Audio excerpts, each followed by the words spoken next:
أمي يا حبا أهوى wata ne na garaɓasa a wurin musulmi, wata ne na rahama, wata ne na gafara, wata ne na yanta daga wuta. Annabi sallallahu alaihi wasallam ya jaddada wannan cewa wato shaharar rahama ne, saboda ka wato wata ne da ake samun tagomashi a cikinsa, domin a cikinsa ne ake samun lailatul qadari. To kuma masana lafiya sukan ce wata ne na samun lafiya, wata ne na magance cutuka, wata ne da idan mutum ya azamce shi to zai zama jikinsa zama lafiya, wata ne da ake canza kwayayen jini a maimakon kwana 120 da ake dauka ake canza jinin mutum dan adam gaba daya a cikin wata 30.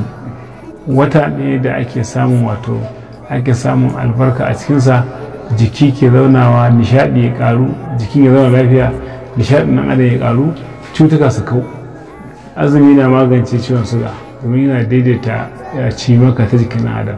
In ka ci abinci da dare ba za ka kuma ci ba sai lokacin sahur. Idan ka ci abinci lokacin sahur ba za ka kuma cin ba sai lokacin buɗe baki. Dan haka abin da ka ci din nan sinadaran tacewa da zuƙewa da gyarawa da ke cikin ciki ga digestion system da ake cewa za su ci gaba da aiki na tacewa da zuƙewa da gyara abincin wato a kan lokaci kuma da isasshen lokaci ba tare da an ci wani abinci da zai rikita musu aikinsu ba. Wannan yasa za ga wata ainihin dan adam yana samun nishadi, yana zama lafiya.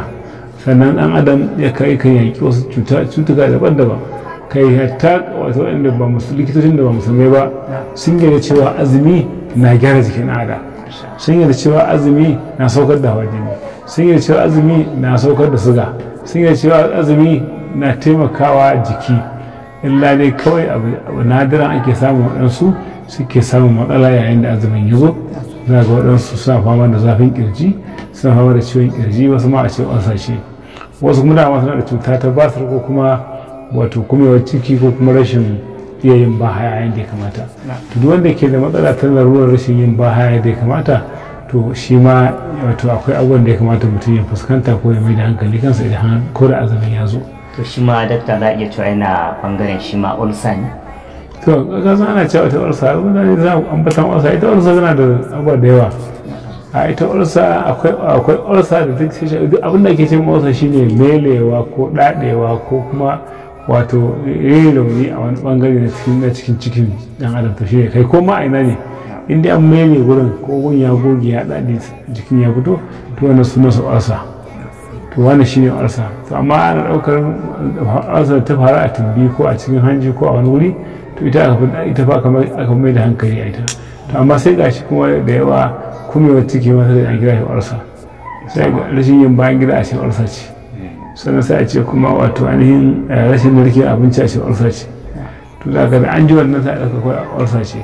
To kawai abin da ake so mutum ya zama mai da hankali ya tsara abinci. Ibn Qayyim a cikin Ibn Nawawi yana cewa dan adam wato abin da kiwon lafiya yana karkashin abubuwa kamar haka: tsara abinci, tsara abin sha, tsara makwanci, tsara bacci, tsara farka daga bacci, samun shakar iska mai kyau da kuma walwala da bin doka. Wani shine kiwon lafiya.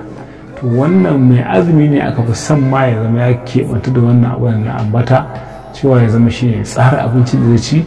Kaga kenan yana buƙatar ya tsara tsarin buɗe baki, sannan ya tsara abin da zai ci da asuba, ya tsara abin da ci da magarba, sannan ya tsara abin sha, ya zama abin da zai sha ya tsara shi. Mafi yawa za ga idan mutum ya kai azumi, za ga an fi son mutum ya buɗe baki da ɗan itaciya kamar dabino. Hatta larabawa ga suna sadakar dabino lokacin da azumi ya zo, sukan yi wannan. Domin dabino cinsa musamman lokacin da aka ji yunwa, dandana yake dawo da sinadaran da mutum ya rasa lokacin da yake jin yunwa. Shi ne ana amfani da dabino lokacin buɗe. Shi ma yana da wani sirri nasa. Sirri nasa. Idan ba a samu ba, to sai amfani da ruwa ko a sha ruwa ko abin da ya samu. Wannan shi ne abin da ya kamata.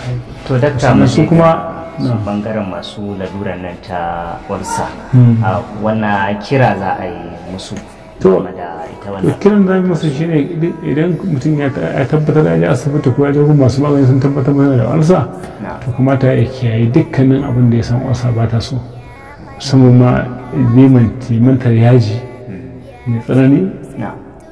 Sannan mafi yawa waɗansu sukan bayan su dimanci yaji kuma wato ma'ana jinkirin cin abinci kada mutum ya zama jinkirin cin abinci da lokacin cin abinci ya ci abinci za a ga mafi yawa ce maka da ake yi ita kanta tana ita taso da wasu da yawa da gaske. Sannan kuma ya kamata wajen tsara abinci tsara wa kansa abin da zai ci wanda ba zai tar masa da wannan ƙwarsa ta sa ba.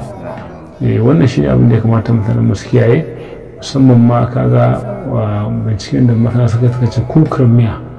Kukar miya na ɗaya daga cikin abin da ke taimaka musamman a wannan zamanin da muka shigo da ƙangin da aka shigo na ƙarancin abin tsadar rayuwa da tsadar abinci. To idan za a yi amfani da kukar miya za ta magance warsa. Wannan kukan miya dai da wacce dai nake cin tuwo da ita. Sai cin tuwo da ita. Ko miyar kuka kake sha in ka ci abinci ka shanye ta. Wanda abin da rage ma ka shanye insha Allah za ka Allah ya taimaka maka ka fara rabuwar warsa.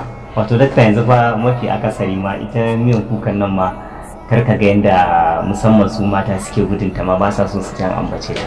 Ashe magani ce masu ji da wani. Ka yan munni da wannan mun haɗa kanmu da yan munni mun gama da karkara kamar kallon ne ga mutum ne da ƙauyen da kacokwa kuma kacokwa ka ga ƙauye ce su da kan mu zai da zan ce zan gudun kuka to mai idan muka zaɓa ka zaga ba saboda mu ba za mu iya guje kuka ba. Ita ce kawai wacce za ka sha kuka miya ba gani ba sai ka shekara 10 ka sha miya kuka wata gashi gawa. Sannan kuma sanda ka sha su taimaka maka da wannan kai ba don wannan miyar kukar da muke sha wannan gaya maka da wata goro ma in ka sami da cikin abinci ta hita kusan har ga mutum tana kashe gugu da aka ci a cikin abinci. Kukan miya kai ko mini jikin kukar ma wato abu ne mai kyau magani ne bare kuma a ce wannan abin da muke magana a kan yanzu ya kamata a ce an yi amfani da ganyen kuka musamman ma zai taimaka masu asa ƙwarai gaske. Za a yi shansa da zuma da dusar gero wannan zai taimaka ƙwarai da gaske wajen samun lafiya. Dusar gero ta surfe wacce ake surfawa a ciro da a ciro daga jin hatsi. Za a zo a ɗaya cokali 5 a ɗaya kukan miya cokali 6 ko cokali 7 sai a samu man zaitun cokali 4 sai a zuba a kai ko cokali sai a zuba sai a gaura sai a kawo zuma kofi ɗaya sai a kwaɓe su. In Allah da in dai mutum zai sha karamin cokali lokacin buɗe baki babban cokali lokacin buɗe baki babban cokali lokacin kwanciyar lokacin sahur a lokacin tarawih wani an gama sannan kuma babban cokali lokacin abin nan lokacin sahur insha Allah zai taimaki mutum ya zama ya rabu warsa. Ko kuma mutum ya ɗauka yayin da ya so ya rabu warsa ya rika cin dankalin turawa.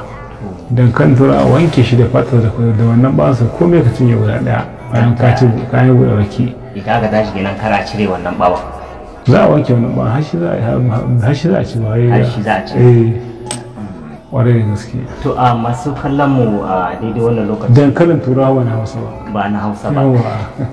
To dankalin turawa ba na Hausa ba wanda idan aka samu aka wanke shi kamar yadda dakta ya faɗa. A ce duk lokacin da mutum zai buɗe baki ya ci ɗanyen dankalin ƙwaya ɗaya. Ɗanyen ba sai an dafa. Ɗanyen ba dafa ba ya zaka dafa kuma ka ga wannan na iya kake ne wanke na. A ci ɗanyensa. A ci ƙwaya ɗaya mutum buɗe baki. A ci ƙwaya ɗaya bayan an gama tarawihi.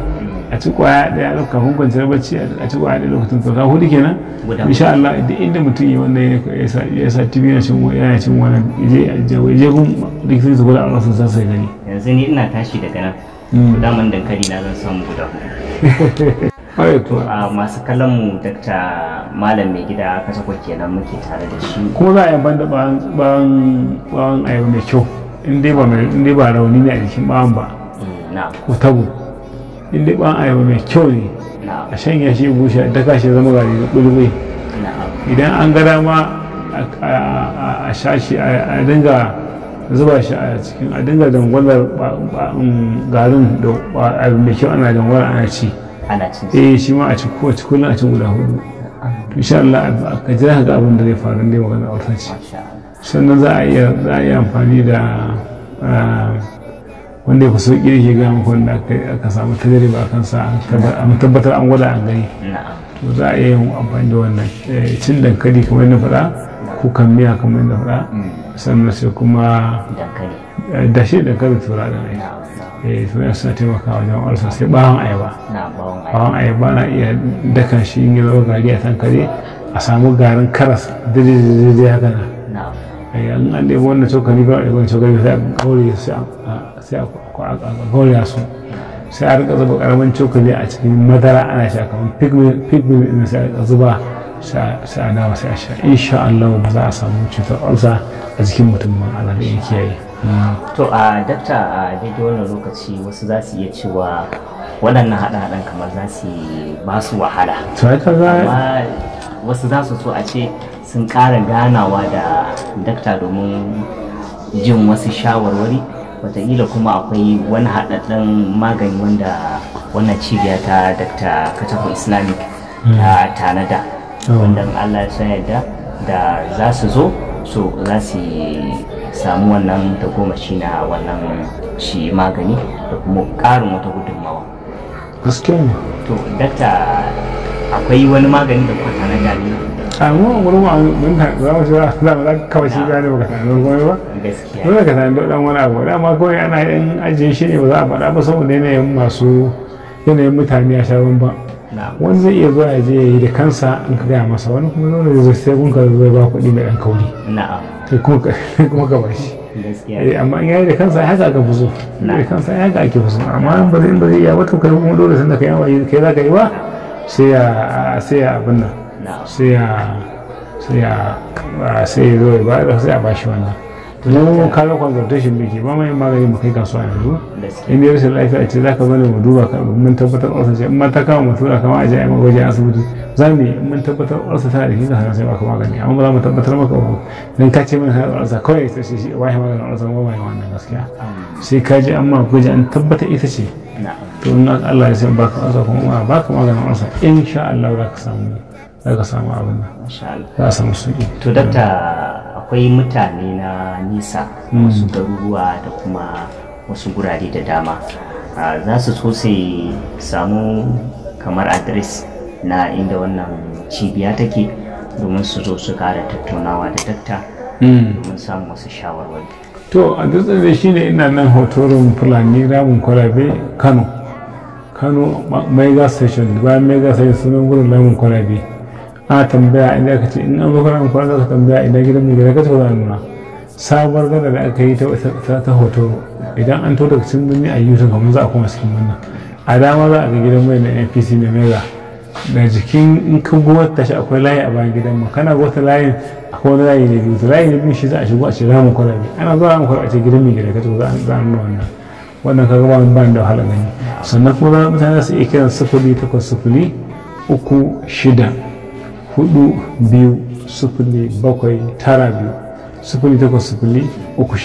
420792 0800 a kira wannan lamba dan ko za a yi ƙarin haske ko ƙarin bayani.